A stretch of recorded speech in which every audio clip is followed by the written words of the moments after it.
कर गंगे। तो मेरे भाई बहनों, गंगा मैया का प्रवाह धीमा हो गया।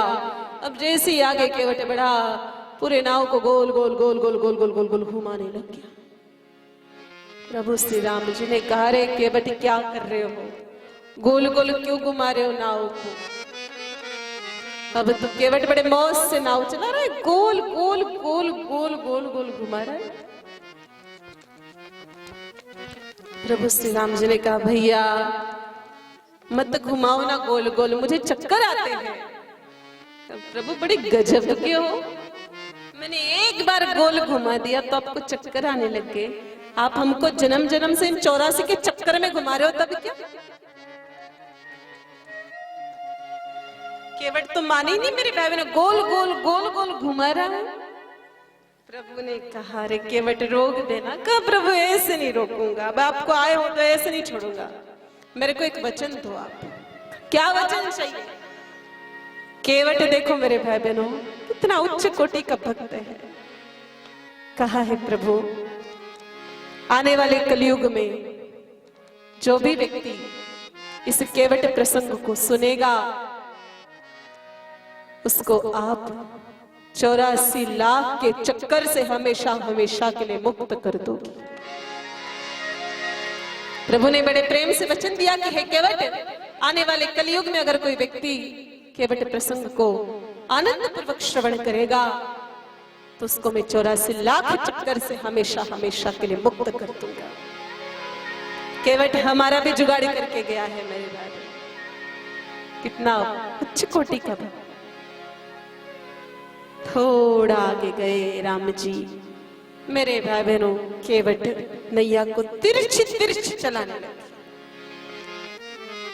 अब राम जी तो मौन रह गए, पूछना ही पाप है, बड़ा खतरनाक आइटम है, पूछते तो और 4 बातें ऊपर से करता है, इसलिए राम जी तो कुछ बोले ही नहीं, बिल्कुल शांत मौन रह गए। अब केवट फिर से नाव को तिरछी तिरछी तिरछी तिरछी दौड़ा रहा है। लखन ने जोर से पूछा, रे केवट नाव चलानी आती कि नहीं तुमको? नाव तो अपनी मस्ती में, केवट तो अपनी मस्ती में। कहा, भैया नाव चलानी आती कि नहीं आती? केवट ने पूछा, भैया तुम्हारे गुरु कौन है? अब इधर से लखन जी पूछे कि नाव चलानी आती कि नहीं आती। अब उधर से केवट पूछे कि तुम्हारे गुरु कौन है? क्या तुमको समझ में नहीं आता, जब मैं तुमको बोलता हूं कि नाव चलानी आती कि नहीं आती, तुम मुझे गुरु क्यों पूछते हो? का पूछना पड़ता है। कहा, क्यों? कहा, देखो मेरे भाई बहनों, अगर आपको भी ऐसा कोई पूछ लेना तुम्हारे गुरु कौन है, बड़ा खतरनाक प्रश्न है, इससे समझ जाना कि हमारे औकात नहीं है बिल्कुल भी। इसलिए गुरु इतने समर्थशाली बनाओ कि वो आपको इतना महान बना दे कि दुनिया में कोई आपसे प्रश्न नहीं करे कि आपके गुरु कौन है। कहा, तुम्हारे गुरु ने तुम्हें को इतना भी नहीं सिखाया, जिस नाव में जगत के नाथ बैठे हो, उस नाव को भला कोई डुबो सकता है क्या? अब मेरे भाई बहनों, केवट अपनी बढ़िया से मस्ती में ही नाव चला रहा है, धीरे धीरे धीरे धीरे धीरे धीरे। अब देखो राम जी तो कुछ पूछते ही नहीं है, और लखन तो कोई सवाल जवाब करने के लायक ही नहीं रहे। राम जी ने भी चुप करा दिया, भैया रहने देना, क्यों माथा फोड़ी कर रहा है जबरदस्ती। अब केवट ने सोचा, अरे राम जी को उतरने का मन है, उतरना चाहिए।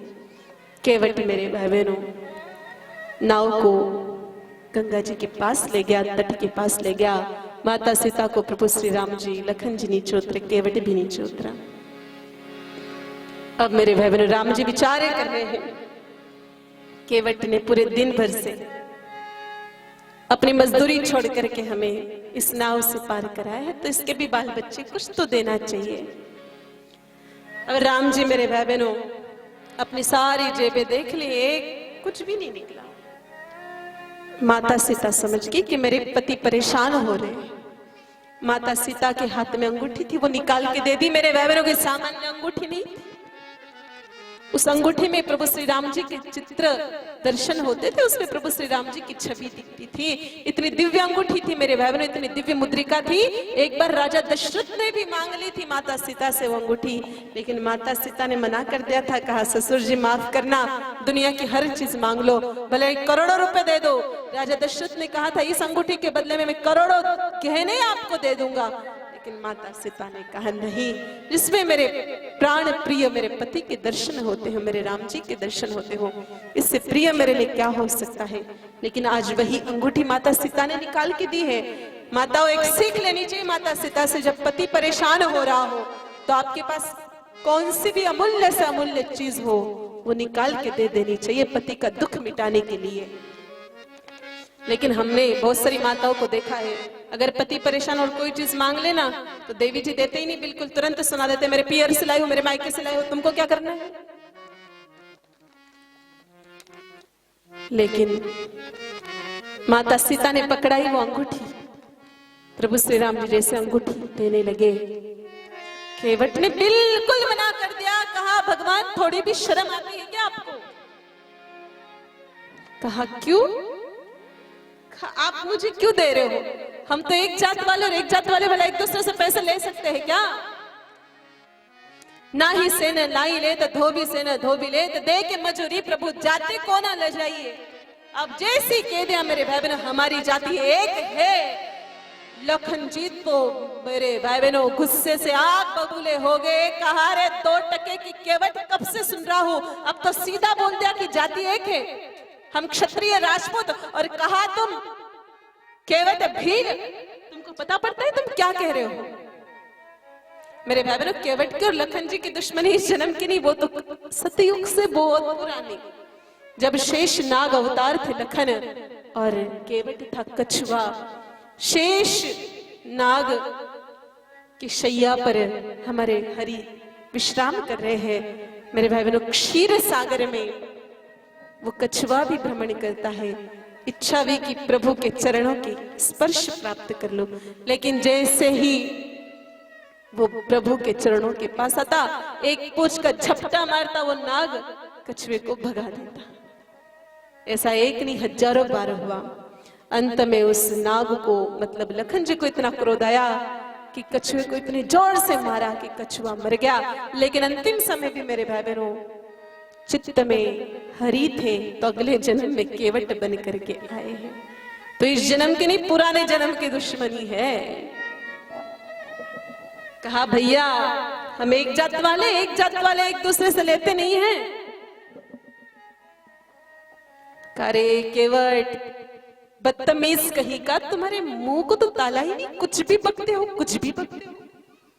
कहा रे आपकी तो बात नहीं चल रही, आप बीच बीच में क्यों कूद पड़ते हो लखन जी, ये तो हमारी पर्सनल बात चल रही है। कहा प्रभु देखो, ना ही भले ही सड़क पे बैठे या शोरूम में बैठे, लेकिन ना ही तो ना ही होता है ना।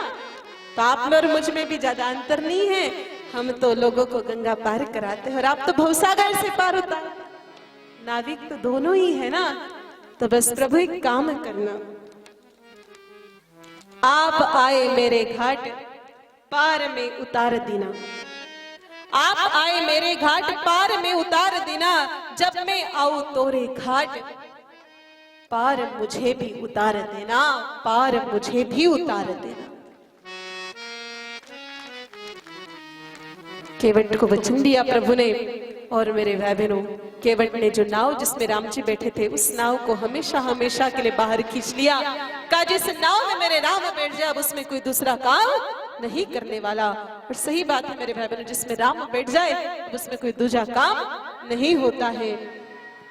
केवट ने कहा प्रभु जब तक वनवास से नहीं लौटेंगे तब तक यही गंगा तट पे बैठ के आपका इंतजार करूंगा, और आप आते वक्त फिर मेरे ही नैया से गंगा पार करना, फिर मैं आप